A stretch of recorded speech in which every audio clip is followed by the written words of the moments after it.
अस्सलाम वालेकुम, आप देख रहे हैं बाखबर सुबह। मैं हूं Faisal Abbasi. Good morning to all of you. इस उम्मीद के साथ कि आज का दिन हम सब का बहुत अच्छा गुजरेगा। आज जनवरी 2019 की 31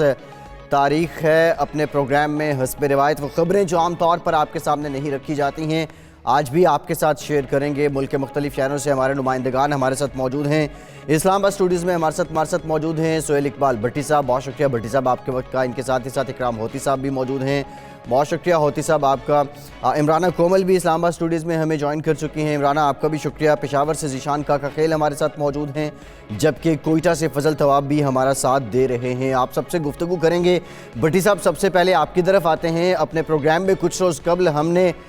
PIA की बहाली के लिए 28 निकाती प्लान शेयर किया था आवाम के साथ, लेकिन अब खबर ये आ रही है कि सिविल एविएशन एम्प्लॉयज़ यूनियन ने वज़ीर आज़म पाकिस्तान इमरान खान को ख़त लिख दिया है और इस प्लान से मुतालिक अपने तहफ़्फ़ुज़ात का इजहार किया है। क्या कहते हैं सिविल एविएशन के ओहदेदारान, बुनियादी तहफ़्फ़ुज़ात इनके क्या हैं?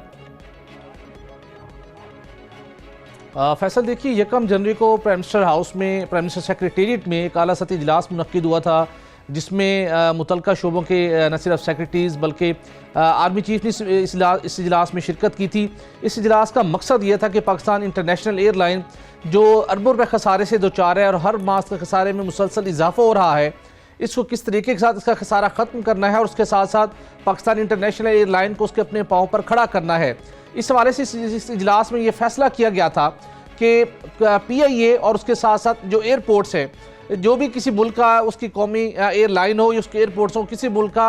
भी मुल्क का वो एक आईना होते हैं, तो लिहाजा पाकिस्तान ने अपने एयरपोर्ट्स को भी बेहतर बनाना है और PIA को भी बेहतर बनाना है। इस सिलसिले के अंदर 28 अहम फैसले किए गए थे, जो कि अपने प्रोग्राम में हमने एक्सक्लूसिवली अपने नाज़रीन के साथ शेयर किए थे, जिसके अंदर कुछ अहम फैसले ऐसे भी थे जो कि सिविल एविएशन और PIA के मबैन जो उनके आपस के कुछ उनके कानूनी इख्तियारात हैं, आपस में लेन देन है, वाजबात का मामला है, उससे मुतल्लिक भी थे। एक सबसे बड़ा मामला इस इजलास के अंदर ज़ेरे बहस आया था, जिसके ऊपर ये फैसला किया गया था कि PIA की जानिब से सिविल एविएशन अथॉरिटी को 50,000 रुपये के वाजबात अदा करने हैं, लेकिन PIA की इस वक्त जो माली हालत है वो इस काबिल नहीं है कि सिविल एविएशन अथॉरिटी को PIA की जानिब से ये रकम अदा की जा सके। लिहाजा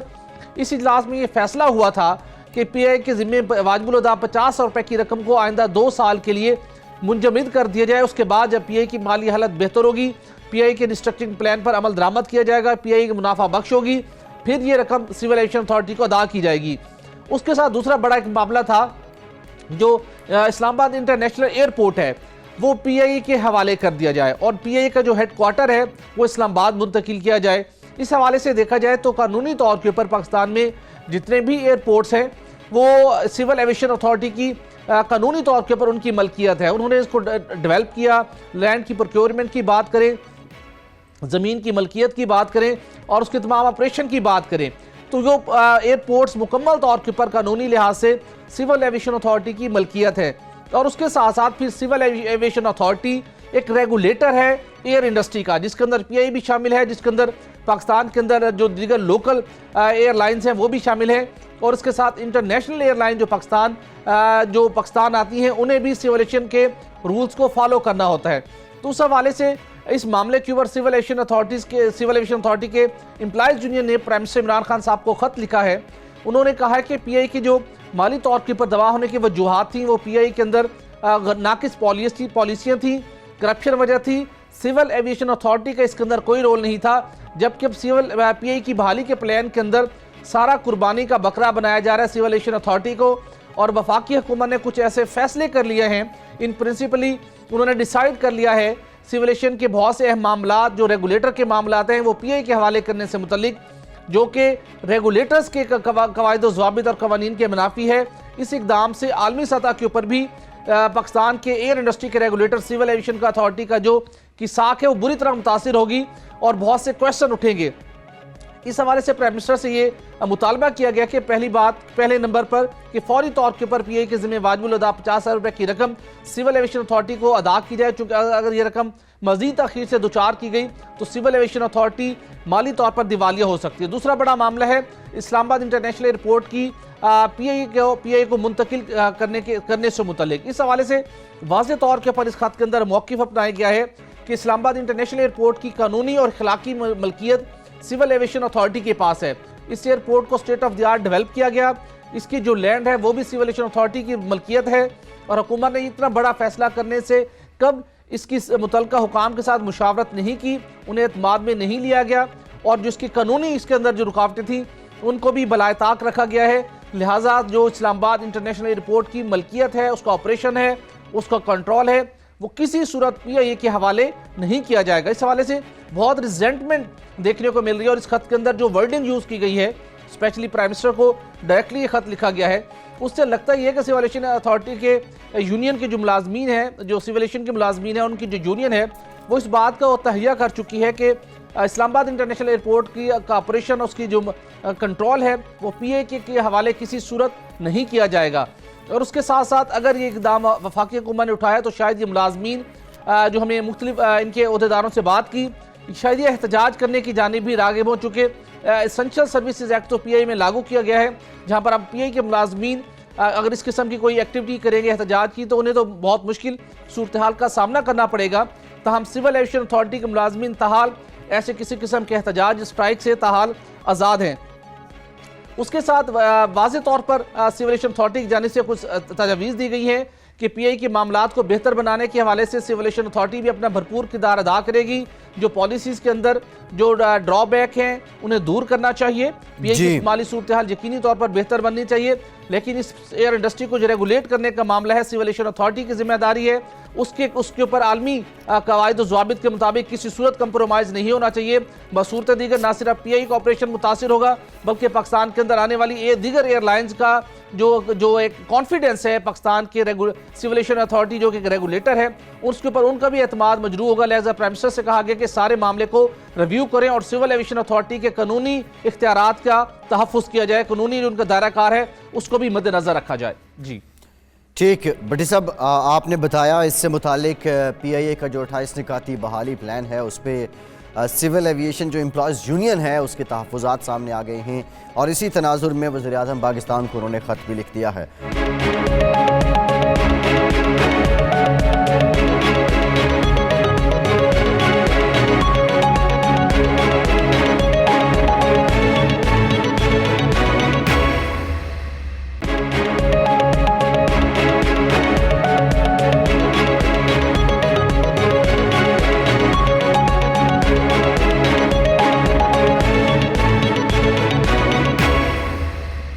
जीशान काका खेल पेशावर से हमारे साथ मौजूद हैं। जीशान, पिंक बस मंसूबा था केपी के अंदर, बिलखुसूस पेशावर के अंदर ख़वातीन को बेहतरीन सफरी सहूलियात फराहम करना इसका मकसद था, लेकिन आप बता रहे हैं कि बसें खड़ी हैं, जंग आलूद हो रही हैं, सड़कों पे क्यों नहीं हैं ये बसें? जी देखिए फैसल, 8 महीने गुजर गए। 2018 में ये मंसूबा शुरू किया गया था, मई 2018 में, लेकिन ताहाल ये मंसूबा जो है फ़ाल न बनाया जा सका और इनके लिए जो गाड़ियाँ दी गई थी जापान हुकूमत की जानिब से 14 कीमती गाड़ी, हर एक गाड़ी की कीमत 70 लाख रुपए से ज़्यादा है, जो तकरीबन 10 करोड़ रुपए से ज़्यादा इनकी मालियत बनती है, वो कड़ी कड़ी नाकारा हो गई है और जगह जगह उनको उन गाड़ियों को जो है जंग लग गया है और इसके साथ साथ जो दीगर कीमती पुर्जे वो भी ख़राब होने लग गए हैं। ये गाड़ियाँ जो है 14 गाड़ियाँ है, इसमें से जो 7 गाड़ियाँ है वो एबटाबाद के लिए खरीदी गई थी और 7 जो है मर्दान के लिए खरीद गई थी। पिंक बसेस का जो ये मंसूबा था, इनका मकसद यही था कि मर्दान और एबटाबाद में जो खवातीन हैं उनको महफूज सफरी सहूलियात फराहम करना था। वहाँ पर ज़्यादातर केसेस जो है हरासा और दीगर केसेस जो है सामने आ रहे थे, तो इसी को मद्देनजर रखते हुए केपी गवर्नमेंट ने ये फैसला किया कि ये बसें चलाई जाएंगी जहाँ पर सिर्फ स्टूडेंट बन के घरेलू खवातीन जो है अकेले बहिफाजत जो है सफ़र कर सकेंगी। इनके लिए जो है मर्दान में बुनियादी तौर पर 15 स्टाफ भी बनाए गए थे, लेकिन हुकूमती की नाकिस मनसूबाबंदी के बायस उस स्टाफ के लिए जो शीशे थे, उनके जो कुर्सियां रखी गई थी, जो दीगर चीजें थे वो भी चोरी हो गई और हत्ता ये कि वो स्टाफ जो थे वो भी खराब हो गए। इब्तबाद में जो है ये मंसूबा ताहाल शुरू नहीं किया जा सका। अगर बुनियादी रुकावट की बात की जाए तो इनके लिए 3 दफा जो है इश्तिहार मुश्तहिर किया गया, लेकिन कोई ठेकेदार जो है इसको लेने के लिए राजी नहीं है, क्योंकि हुकूमत ने जो इसके लिए जो पॉलिसी बनाई है वो इतनी सख्त है और उसमें ठेकेदारों के लिए जो है कोई गुंजाइश नहीं रखी गई है। दूसरी बात इसमें यह है कि इनका जो ठेका दिया जाता है वो बहुत ज्यादा महंगा है और ठेकेदार के मुताबिक के फी सवारी जो है गवर्नमेंट ने किराया मुकर्रर किया है 20 रुपए, तो उनके मुताबिक ये 20 रुपए उनके लिए फायदे के बजाय नुकसान के बायस बन रहा है। तो यही वजह है कि कोई ठेकेदार इसको लेने के लिए तैयार नहीं है। जबकि दूसरी हमारी जो एक्सपर्ट है ट्रांसपोर्ट के उनसे बात हुई तो उनका कहना ये था कि अगर हुकूमत इनको खुद चलाए, इनके लिए स्टाफ हायर करे, ड्राइवर हायर करे, तो ये मनसूबा न सिर्फ बेहतर अंदाज में चल सकेगा बल्कि रोजगार का भी एक बायस बन सकेगा। लेकिन हुकूमत जो है ना तो खुद इसको चलाने के लिए तैयार है और न जो है ठेकेदारों को ये मनसूबा देने के लिए तैयार है। और इसका नतीजा यही है कि वो गाड़ियां जो है वो कड़ी कड़ी नाकारा होने के करीब है। इस तमाम मामलात पर जब हमारी ट्रांसपोर्ट महकमा ट्रांसपोर्ट खैबर पख्तूनख्वा के तर्जुमान से बात हुई तो उन्होंने कहा कि इस मंसूबे के लिए जो है काम शुरू है और हम कोशिश कर रहे हैं कि जल्द अज जल्द ठेकेदार को जो है कन्विंस किया जाए और ये मंसूबा शुरू किया जाए। लेकिन जब शौकत यूसुफजई साहब से बात हुई तो उनका कहना था कि इसमें कुछ मसाइल थे और उसी मसाइल की वजह से जो है ये गाड़ियां कड़ी है। लेकिन अब जो है 2 महीने, उन्होंने तो हफ्ते का टाइम दे दिया, लेकिन जब हमारे ट्रांसपोर्ट हुकाम से बात हुई तो उनका कहना था कि 2-3 महीने में जो है ये मंसूबा फाल हो जाएगा और ये सड़कों पर ये गाड़ियां आपको नजर आएंगी। आपको ये भी फैसल साहब बताऊं कि इन गाड़ियों के साथ साथ खैबर पख्तूनख्वा हुकूमत का ये भी मंसूबा था कि हम मजीद गाड़ियां लाएंगे क्योंकि खवातीन के लिए एक बेहतरीन सफरी मंसूबा है। लेकिन मजीद गाड़ियां तो न ला सकी, लेकिन जो गाड़ियां हुकूमत जापान ने खैबर पख्तूनख्वा हुकूमत को डोनेट की थी, करोड़ों रुपए मालियत की गाड़ियां है, वो भी जो है नाकिस मंसूबा बंदी के बायस जो है वो खराब होने जा रही है। ये मंसूबा जो है एक सैंडविच सा बन गया है, न हुकूमत इनकी जिम्मेदारी ले रही है चलाने के लिए, न जो है ठेकेदार इसके लिए तैयार है। बड़े बड़े ठेकेदार आए 2-3 दफा, लेकिन हुकूमत ने जो पॉलिसी बनाई है, जो टर्म्स एंड कंडीशन रखे हैं, वो इतने मुश्किल है कि कोई ठेकेदार इसके लिए हमें नहीं भर रहा। इसके लिए 9 चौकीदारों को भी रखा गया है डे नाइट शिफ्ट के, जिनको हजारों रुपए की तनख्वाही दी जा रही है पिछले 8 महीनों से। और इसी तरह कौमी खजाने को जो है लाखों रुपए का नुकसान हो रहा है, लेकिन इसका कोई पूछने वाला नहीं। न ये कि यह मनसूबा ताहाल शुरू किया जा सका, बल्कि करोड़ों रुपए मालियत की जो है गाड़ियां भी जाया होने जा रही है और इनकी जो देखभाल करने वाले अफराद है जो सिर्फ इनकी चौकीदारी करते हैं, वो भी जो है कौमी खजाने से लाखों रुपए वसूल कर रहे हैं माहाना, लेकिन कोई जो है इसको अमली जामा नहीं पहना रहा है। जी निशान, ये बताइएगा कि खैबर पख्तूनख्वा की हुकूमत गुड गवर्नेंस की दावेदार है। बेशुमार उनके ऐसे मंसूबे जो मामूली फंड्स की अदम फराहमी के बायस इल्तवा का शिकार हैं, और एक ये मंसूबा जहां पर बसें 1 करोड़ पैसे जायद लागत से खरीदी जा चुकी हैं लेकिन अब वो चल नहीं पा रही। क्या आपको प्राइवेट ट्रांसपोर्टर्स इसके अंदर रुकावट हैं, या हुकूमत अब इनको बसें खरीदने के बाद चलाने के लिए बिल्कुल तैयार दिखाई नहीं देती? बुनियादी रुकावट है कहाँ पे, और कोई टाइम लाइन दी गई है कि कब तक इन मसाइल को हल करके इन गाड़ियों को जो 1 करोड़ रुपए की लागत से खरीदी गई हैं इनको चलाने का आगाज कर दिया जाएगा? कोई मुमकिन तौर के ऊपर कोई टाइम लाइन दिया गया है? देखिए, जो महकमा ट्रांसपोर्ट खैबर पख्तूनख्वा के जो तर्जुमान है मंजूर, उनसे जब हमारी बात हुई तो उनका तो यही कहना था कि मर्दान में 2-3 महीनों में ये मनसूबा शुरू हो जाएगा, क्योंकि जो ठेकेदार है वो भी हायर हो चुका है। लेकिन इब्तदात में हम कुछ नहीं कह सकते कि कब तक शुरू हो जाएगा। शौकत यूसुफजई का कहना यह था, जो तर्जुमान है सूबाई तर्जुमान खैबर पख्तूनख्वा, उनका यही कहना था कि 1 हफ्ते का हम डेडलाइन आपको देते हैं और 1 हफ्ते में इसको हम जो है शुरू करेंगे। लेकिन जो रुकावट है, कोई लोकल ट्रांसपोर्टर इनकी राह में रुकावट नहीं है, बल्कि खुद हुकूमत जो है इसकी राह में रुकावट है, क्योंकि उनके पास कोई मनसूबा बंदी नहीं है कि हम किस तरह इसको चलाएंगे, कौन चलाएगा, हम किस तरह पॉलिसी रखें, किराया क्या मुकर्रर करें और क्यों हम ठेकेदार को मतलब ये ठेका दे, या ठेकेदार को किस तरह अट्रैक्ट करे कि वो इस मनसूबे को न सिर्फ चलाए बल्कि एहसन तरीके से चलाए। तो ये जो नाकस मनसूबा बंदी है, यही बुनियादी वजह है कि ये मनसूबा जो है फहाल नहीं किया जा सका। ठेकेदारों के लिए जो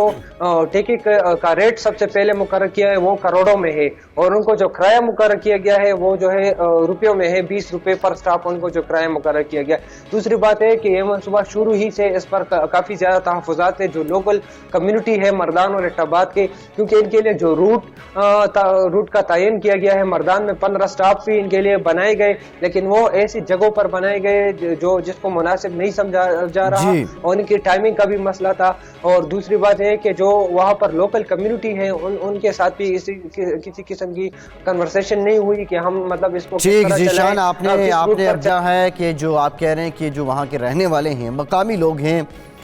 उनसे उनको एतमाद में नहीं लिया गया, उनसे इससे मुतालिक नहीं पूछा गया।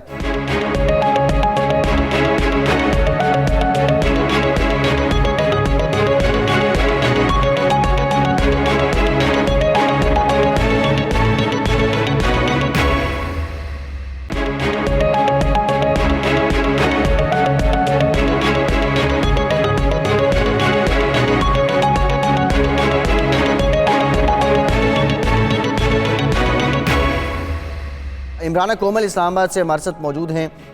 बेनज़ीर इनकम सपोर्ट प्रोग्राम के नाम पे पाकिस्तान के सैकड़ों शहरी लूटे गए और ये सिलसिला अभी भी जारी है। और अब खबर ये है कि वो सिम्स जो शहरियों को लूटने के लिए, पैगामात भेजने के लिए इस्तेमाल की जाती थीं, उनमें से 21,000 के करीब सिमें हैं जिन्हें बंद कर दिया गया है। इमराना, ये बताइएगा ये कैसे सेट किया गया, किस क्राइटेरिया के तहत कि यही सिम इस काम के लिए इस्तेमाल हो रही है, कौन कौन से इदारों ने इस पर कोऑर्डिनेशन की और मज़ीद कितनी सिम्स हैं, कुछ अंदाज़ा है कि जो इस काम के लिए इस्तेमाल हो रही हैं? जी, बेनज़ीर इनकम सपोर्ट प्रोग्राम जैसा कि सबको पता है कि ये एक इमदादी प्रोग्राम है जो कि गुर्बत के नाम पर, गुर्बत की लकीर से निचली ज़िंदगी गुजारने वाले लोगों को इमदाद दी जाती है और वो भी एक क्राइटेरिया फिक्स कर लिया जाता है। और हम सबको पता है कि ये जो नौसरबाज किस्म का माफिया है ये काफ़ी अरसा से मोबाइल पैगामात पर वो लालच देता है कि जी आपकी रकम निकल आई है, आपकी इमदाद मंजूर हो गई है। और जब कोई गरीब बंदा और लोग इनसे रब्ता करते हैं तो इनको मुख्तलिफ हिलो बहानों से कहा जाता है कि जी आपका अकाउंट खुलेगा, आपका कार्ड बनेगा, आपको फ़लाँ मद में आपको पैसे जमा कराने पड़ेंगे। इस तरीके से मुख्तलिफ हिलो बहानों से वो मुख्तलिफ मोबाइल नंबर्स दे देते हैं कि जी हमें रकम जो है वो ट्रांसफ़र की जाए। तो इस तरीके से जब शिकायत सामने आई तो हुकूमत ने पाकिस्तान टेली कम्युनिकेशन अथॉरिटी और फेडरल इन्वेस्टिगेशन अथॉरिटी FIA के तहत एक मुश्तरका लाहे अमल तश्कील दिया और जिस पर एक ना सिर्फ इंटरनल बल्कि एक एक्सटर्नल भी ज़ाब्ता कार बनाया गया। इंटरनल के तहत ये था कि जब किसी तहसील ऑफिस में या डिविजनल ऑफिस में या डिस्ट्रिक्ट ऑफिसर में जब कोई शिकायत आती तो उसको फौरी तौर पर हेड ऑफिस में पहुँचाया जाता है। और एक्सटर्नल ये है कि मुख्तलिफ मोबाइल नंबर दिए गए कि हमें ये बताया जाए कि किस नंबर से आपको ये वाले फेक मैसेजेस जो हैं वो आ रहे हैं, जिसका नतीजा ये हुआ कि पिछले 3 साल 1 माह के दौरान, ये हमारा जो अभी माह गुजरा उसके दौरान 21,263 सिमें ऐसी हैं मुख्तलिफ नेटवर्क्स की जिनको इस्तेमाल किया गया था। एक तो फौरी इस सिस्टम को मुतारिफ़ करवाने का सबसे बड़ा एक तो एज ये है कि जैसे ही हमें कोई मैसेज आता है कि बेनज़ीर इनकम सपोर्ट प्रोग्राम की इमदाद मंजूर हो गई है, वो फौरी तौर पर जो शहरी है वो इन नंबर्स पर रब्ता करते हैं जो 24 घंटे के अंदर अंदर ब्लॉक कर दिया जाता है। यानी कि विदिन नो टाइम वो उसकी इन्वेस्टिगेशन बाद में होगी लेकिन पहले नंबर ब्लॉक हो जाएगा। और इसी तरीके से उसके अलावा उनकी ये भी की जाती है कि ना उसकी डेप्थ में जाए कि ये कौन माफिया है। और इस तरह से भी मुख्तलिफ अभी हमारे ज़राए के मुताबिक बहुत सारी इन्वेस्टिगेशन चल रही है और उनके गिर्द घेरा और भी तंग हो रहा है, क्योंकि आपको पता है कि FIA भी आ गई है, पाकिस्तान टेलीकॉम अथॉरिटी भी आ गई है और बेनज़ीर। और इसका मकसद ख़ास तौर पर यह है कि बेनज़ीर इनकम सपोर्ट प्रोग्राम के नाम पर जो पैगामात पहुंचाए जाते हैं, एक तो ये कि उस प्रोग्राम के पैगामात को भी झूठा ना समझा जाए और दूसरा ये कि उसके नाम बदनाम करके और उसके नाम पर जो लूट खसूट का अमल जारी है उन दोनों का मुहासबा किया जाए। और इस हवाले से ये तीनों महकमे जो हैं वो मुश्तरका तौर पर हर 3 माह के बाद मीटिंग करते हैं, इसका फॉलोअप लेते हैं और ये भी देखते हैं कि इसका नेक्स्ट लाहे अमल क्या होगा। और ज़राए के मुताबिक पिछले तकरीबन 1-1.5 साल के दौरान इसकी शिकायत में कमी आई है, लेकिन शिकायत ख़त्म नहीं हुई, जिसकी वजह से मज़ीद ये प्रोग्राम तश्कील दिया गया है कि डिविजनल ऑफिसेज़ में तहसील ऑफिस में और हेड ऑफिस में मुख्तलिफ महकमा जात के साथ मिलकर एक तशहीरी मुहिम चलाई जाएगी ताकि इन के ज़रिए अवामी शऊर बेदार किया जाए। और एक तासुर ये भी पाया जा रहा है कि जैसे तमाम अदारों में, तमाम अवामुन्नास में ये शऊरी बेदारी की जाए कि इन मैसेजेस को खुदारा आप इग्नोर ना करें, क्योंकि अगर हम इग्नोर करते हैं कि ये जी ऐसे ही फेक मैसेज आ गया है तो हो सकता है कि कोई दूसरा शहरी जो कि शिकायत ना पहुंचा सके, जो कि आवाज़ ना बुलंद कर सके और वो इनके हाथों से लूट खसूट के अमल का शिकार हो जाए। अच्छा इमरान, ये बताइएगा कि जो नंबर का सिम का ब्लॉक करने का अमल था ये कोई मुश्किल नहीं था, ये तो कोई भी सारिफ जैसे ऐसा कोई पैगाम मौसूल हो, पीटीए की जानिब से भी ऐसी तशहीरी मुहिम शुरू की जाती है कि अगर ऐसे पैगाम आपको मौसूल हो, आप पीटीए को शिकायत करें तो फौरी तौर के ऊपर सिम ब्लॉक कर दी जाती है। एफआईए को इस मामले में इंगेज किया गया। क्या बेनज़ीर इनकम प्रोग्राम के स्पोर्ट के इदारे ने क्या एफआईए के ताउन से ऐसे अफराद को जो इस किस्म के मैसेजेस न सिर्फ अरसाल करते हैं बल्कि बहुत से सादा लोगों से वो लाखों रुपए वसूल भी कर चुके हैं, बटोर भी चुके हैं, क्या ऐसे लोगों को गिरफ्तार करवाया गया है? क्या ऐसे उनके खिलाफ कोई कार्रवाई एफआईए के जरिए से अमल में लाई गई है? जी, वो बहुत सारी जो कार्रवाइयाँ हैं वो इस वक्त हो भी रही हैं और इस वक्त जो हमारे ज़राए के मुताबिक कुछ फिगर्स भी दिए गए हैं, लेकिन वो फिगर्स अभी उन्होंने डिस्क्लोज़ करने से इसलिए वो किया है कि चूँकि वो उसके इर्द गिर्द बहुत आराम से और बहुत मोहतात तरीके से घेरा तंग कर रहे हैं। तो ऐसे 51 केसेस ऐसे हैं जो इस वक्त 51 लोगों को, 51 माफियाज को मुख्तलिफ तरीके से जो एफआईए है वो इन्वेस्टिगेट कर रहा है और इन्वेस्टिगेट करके उसको बिल्कुल एक मुनज़्ज़म तरीके से ना सिर्फ उनको कानून के दायरे में लाया जा रहा है बल्कि उनको जो है सजाएं भी देने का अमल जो है वो जारी हो चुका है। सही, तो क्या इस सारे प्रोसेस के दौरान सारा सिर्फ मामला एफआईए देखती है या बेनज़ीर इनकम सपोर्ट प्रोग्राम की भी कोई सर्विलियंस टीम मौजूद हैं जो इस कोऑर्डिनेशन करती हैं एफआईए के साथ, पीटीए के साथ और ऐसे फ्रॉड करने वाले लोगों तक पहुंचने के लिए बीआईएसपी की अपना भी कोई सेल है जो इस सारे मामले के अंदर कोई मुअस्सर किरदार अदा करता हो? देखें, इस तीनों महकमा जात के इश्तराक में जो लीड है वो बेनज़ीर इनकम सपोर्ट प्रोग्राम खुद ले रहा है और उसका कोई बाकायदा अलग से सिस्टम नहीं है, क्योंकि जो इन्वेस्टिगेशन एजेंसी है वो तो हुकूमत की एक अपनी ही इन्वेस्टिगेशन एजेंसी है, फिर पीटी है। इन तीनों के इश्तराक का मकसद ये है कि ना मजबूत तरीन घेरा तंग करना और मजबूत तरीन इक़दामात उठाना और मौसर इक़दामात उठाना, क्योंकि वो अपने उसमें तो उनके बेनज़ीर इनकम सपोर्ट प्रोग्राम के अपने जो ऑफिशियल वर्किंग है वो तो गरीबों तक पहुंचना, आवाम को जो गरीब हैं उनको इमदाद की फराहमी और इमदाद से मुतालिक जो शिकायत है उनको दूर करना। लेकिन ये चूँकि ठीक इमराना आपने अपडेट किया 21,263 सिमें ब्लॉक कर दी गई हैं, लेकिन बड़े पैमाने पे पाकिस्तानी शहरियों को, सादा लो इंसानों को इस बेनज़ीर इनकम सपोर्ट प्रोग्राम के नाम पर लूटा गया है। उम्मीद करते हैं कि आने वाले दिनों में इस सिलसिले का तदारुक हो सकेगा, ये सिलसिला रुक जाएगा। एक ब्रेक लेते हैं, ब्रेक के बाद वापस आएंगे तो कुछ दीगर मामलात पे बात करेंगे। हमारे साथ रहिए।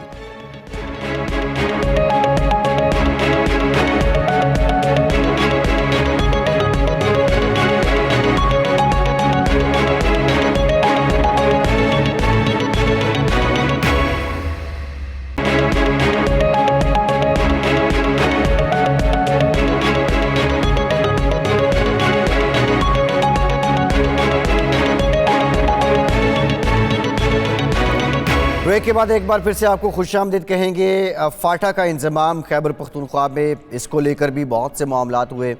और अभी भी ये सिलसिला जारी है। एक तरीक़ाकार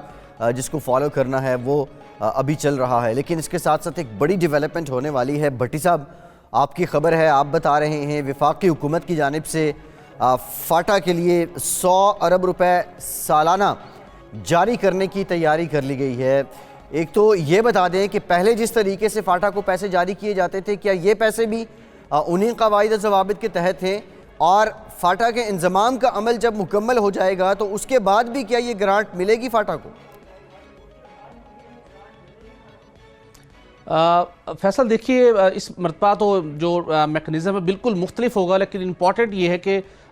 हम देखते हैं कि शुमाली वज़ीरिस्तान, जनूबी वज़ीरिस्तान के अंदर दहशत गर्दी और शिद्दत पसंदी के खिलाफ एक तवील जंग लड़ी गई, जहाँ पर पाक फ़ौज और उसके साथ साथ कानून नाफिज करने वाले इदारों और उसके साथ अवाम ने बेपनाह कुर्बानियाँ दी और अब बिलाखिर यहाँ पर दहशत गर्दों का खात्मा किया जा चुका है और उसके बाद ये फैसला किया गया था 2016 के अंदर कि फाटा के इलाकों को दोबारा इस ऐसी सूरत हाल से दुचार होने से बचाने के लिए लाजिम है कि इन इलाकों को जो माजी के अंदर नज़रअंदाज थे और उसके बाद जो वफाकी हुकूमत पब्लिक सेक्टर डेवलपमेंट प्रोग्राम के तहत फातरा के लिए सालाना 20 से 25 रुपये मुख्तस करती थी, उस पूरे सिस्टम के अंदर भी बहुत सी बेज़ाब्तियाँ थी, करप्शन का मामला था। अल्टीमेटली फाटा के इलाकों के अंदर वो रकम खर्च नहीं हो पाती थी, जिसके नतीजे में वहाँ पर तालीम सेहत के शोबे बुरी तरह से मुतासर हुए थे। स्कूल कॉलेजेस के हवाले से कोई मुनज़्ज़म तरीके से वहाँ पर उनकी अपग्रेडेशन का काम नहीं होता था और ना ही सनती इदारे वहाँ पर कायम हो सके थे, चूँकि वहाँ पर किसी को अपनी इन्वेस्टमेंट की प्रोटेक्शन नहीं थी। अब लाजिम है कि फाटा को मुल्क के दीगर इलाकों के हम पल्ला लाने के लिए फाटा की तमीर व तरक्की का अमल जल्द अज जल्द शुरू किया जाए। अब हम कमेटी बनी थी, प्लान तैयार किया गया था, लेकिन बदकिस्मती के साथ इस प्लान के ऊपर अमल दरामद इसलिए नहीं हो सका था क्योंकि उस कमेटी ने NFC के तहत सूबों से कहा गया था कि तमाम सूबे अपने NFC का 3% जो हिस्सा है वो सरेंडर करें। वफाकी हुकूमत पब्लिक सेक्टर डेवलपमेंट प्रोग्राम के तहत भी जो रकम का 21 रुपये है उसके अजरा का सिलसिला जारी रखेगी और एक कैलकुलेट किया गया था कि 90,000 रुपये सालाना तकरीबन आइंदा 10 साल तक रेगुलर खर्च होने चाहिए फाटा की तश्कील 9 के ऊपर। फाटा के अंदर तालीम सेहत इंफ्रास्ट्रक्चर या उसके साथ साथ इरीगेशन मिनरल और मुख्तलिफ शोबों के अंदर मुख्तलिफ मनसूबे मनसूबों की तमीर के लिए और यूनिवर्सिटीज़ की तमीर के लिए हॉस्पिटल्स की तमीर के लिए ये रकम दरकार होगी। लेकिन इस रकम के अजरा के हवाले से सूबों के अंदर भी इख्तलाफ पाया गया था और वफाकी हुकूमत की भी जो गुज़श्ता हुकूमत के दौरे हुकूमत में उनकी जानिब से इसके मामले को संजीदगी से आगे न बढ़ाने के नतीजे में रकम जारी करने का मामला हल नहीं हो सका था। प्लान ये मुकम्मल था कि कहाँ कहाँ पर ये रकम की ज़रूरत है, कौन कौन से मनसूबे मुकम्मल होने, कौन से मनसूबे नागुज़ीर हैं। अब उसी प्लान के मुताबिक इम्पॉर्टेंट डेवलपमेंट ये है कि उस वक्त भी जो वफाकी सेक्रेटरी सेफ्रॉन थे उन्होंने ये सारा इस प्लान की समरी तैयार की थी और अब वो शहजाद अरबाब साहब प्राइम मिनिस्टर के एडवाइज़र हैं।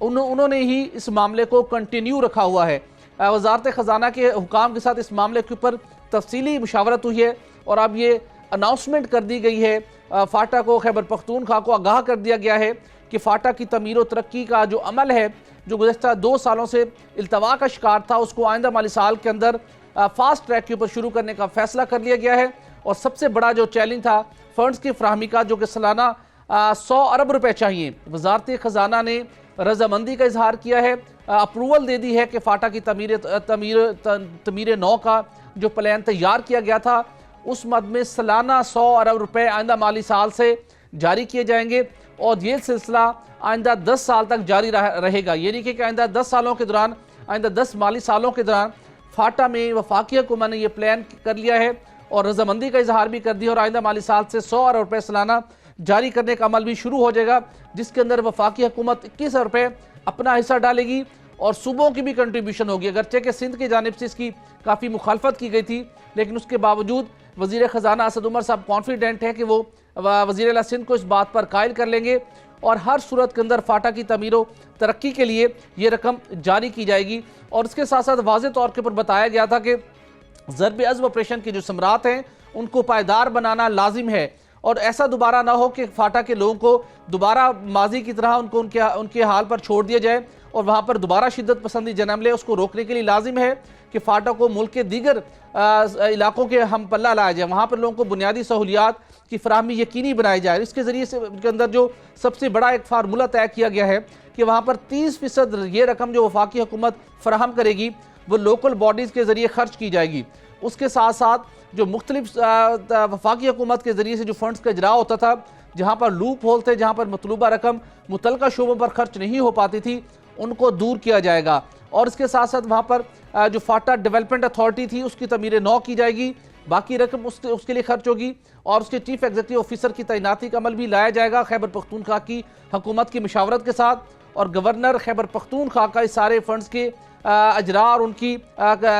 फंड्स की यूटिलाइजेशन के हवाले से कलीदी किरदार होगा। FWNLC के साथ भी क्लोज लाइजॉन बनाने की सिफारिश की गई है और ये एक बहुत बड़ा स्टेप होगा पाकिस्तान तहरीक इंसाफ की हुकूमत के लिए। कई सालों तक दहशतगर्दी के शिकार रहने वाले जनूबी वजीरिस्तान और शुमाली वजीरिस्तान के अंदर पायदार अमन के क़याम के लिए और वहाँ पर लोगों के हालात ज़िंदगियों को बदलने के लिए, वहाँ पर मुआशी और समाजी खुशहाली लाने के लिए ये एक बहुत बड़ी कंट्रीब्यूशन होगी, जिसके लिए वजारत ख़जाना ने कमिटमेंट कर दी है कि आइंदा माली साल से 100 अरब रुपये हर साल फराहम किए जाएंगे फाटा की तमीर नौ के लिए। जी फैसल। ठीक, भट्टी साहब बहुत डिटेल में आपने बताया है इस सारे मामले से मुतालिक। और अब ये 100 अरब रुपए सालाना जारी किए जाएंगे। पहले भी वफाक की जानिब से फाटा के लिए पैसे तो जारी किए जाते थे, लेकिन ये तामीर नौ और तरक्की का सफ़र, इसको बढ़ोतरी देने के लिए, इसको बढ़ाने के लिए ये बड़ी अहम सिलसिला है वफाक की हुकूमत की जानिब से। भट्टी साहब आपकी तरफ आते हैं। इस्लामाबाद के सरकारी स्कूलों को मिसाली स्कूलों के तौर पे पेश किया जाता था, लेकिन अब हालात ये हैं कि यहाँ पे बैठने को फर्नीचर भी नहीं है, मौसम की शिद्दत है और सर्दी से बचने के लिए भी इंतज़ामात नहीं हैं। ये बता दें कि ये फेडरल डायरेक्टरेट ऑफ एजुकेशन क्या कर रहा है और किन हालात ने, किन मुहर्रिकात ने इस्लामाबाद के स्कूलों को इस नहज पे पहुँचा दिया है?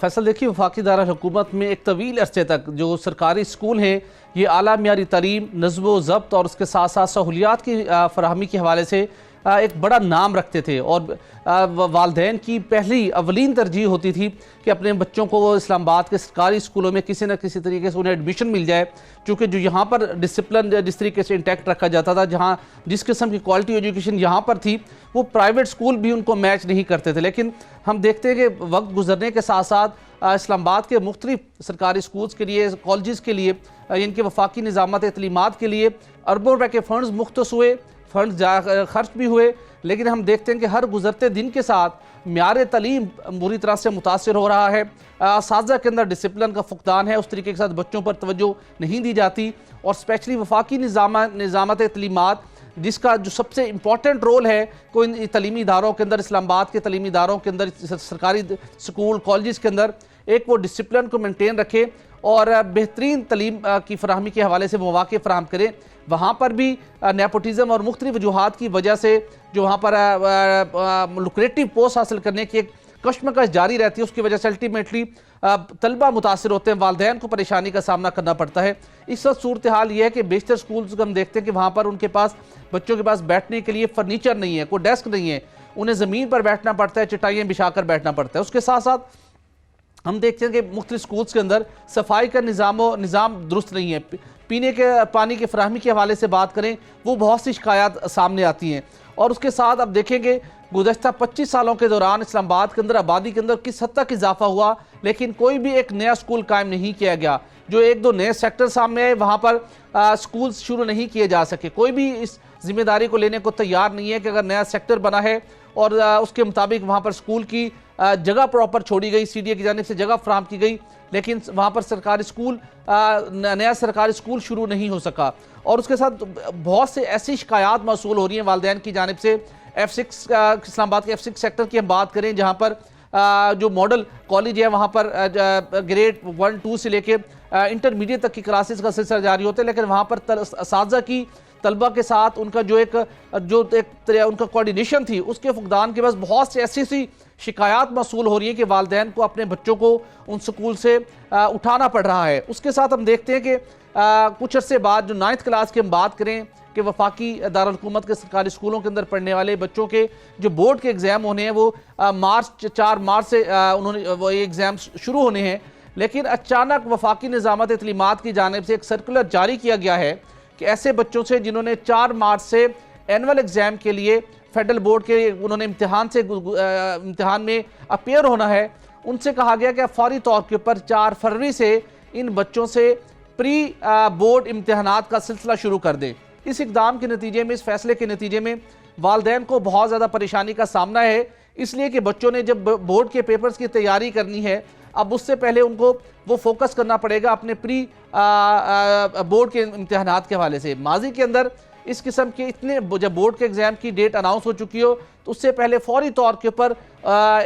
उससे एक माह पहले तक उन बच्चों को उनके जो प्री बोर्ड के इम्तहानात नहीं लिए जाते, लेकिन ये सिलसिला शुरू किया गया। बहुत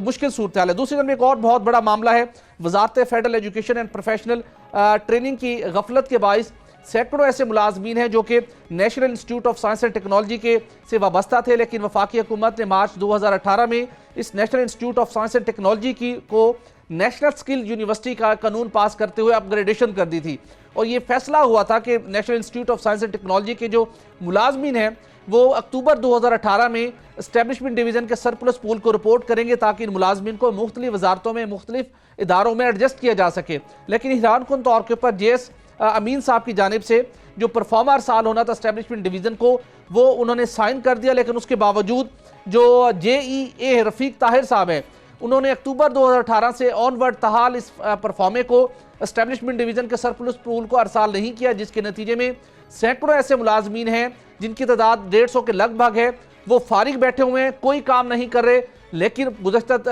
3.5 से 4 माह के दौरान 4.5 करोड़ रुपए वो तनख्वाह वसूल कर चुके हैं। और मुलाजमीन परेशान हैं कि हम सरकारी मुलाजमीन हैं, हमें तनख्वाहें मिल रही हैं, हमें इमरात मिल रही हैं, लेकिन वजारत फेडरल एजुकेशन की सिर्फ अदम तवज्जो और गफलत के बायस उन्हें किसी जगह के ऊपर, किसी इदारे में ड्यूटी पर मामूर नहीं किया गया कि वो सरकारी अमूर भी सर अंजाम दे सके। वो घर बैठकर या मुख्तलिफ वजारतों के चक्कर लगाकर वो अपना वक्त पास कर रहे हैं, तनख्वाहें वसूल कर रहे हैं, लेकिन उनका कोई इस मसले को हल करने को तैयार नहीं है। वफाकी सेक्रेटरी वहाँ पर मौजूद है अरशद मिर्जा साहब, सारे मामला से बखूबी वाकियत रखते हैं, लेकिन उन्होंने भी इस मामले के ऊपर कोई तवज्जो नहीं दी कि सैकड़ों मुलाजिम माहाना करोड़ों रुपए तनख्वाह वसूल कर रहे हैं लेकिन कोई काम सर अंजाम नहीं दे पा रहे। खिलाफ ज़ाब्ता ये इकदाम है वजारत फेडरल एजुकेशन का इन मुलाजमीन को एस्टेब्लिशमेंट डिवीजन के जी ठीक भट्टी साहब, बहुत शुक्रिया। इकराम होती, सुहेल इकबाल भट्टी, जीशान काका खेल, इमरान कोमल, फजल थवाब, आप हमारे साथ मौजूद थे। फैसल अब्बासी को इजाज़त दीजिए।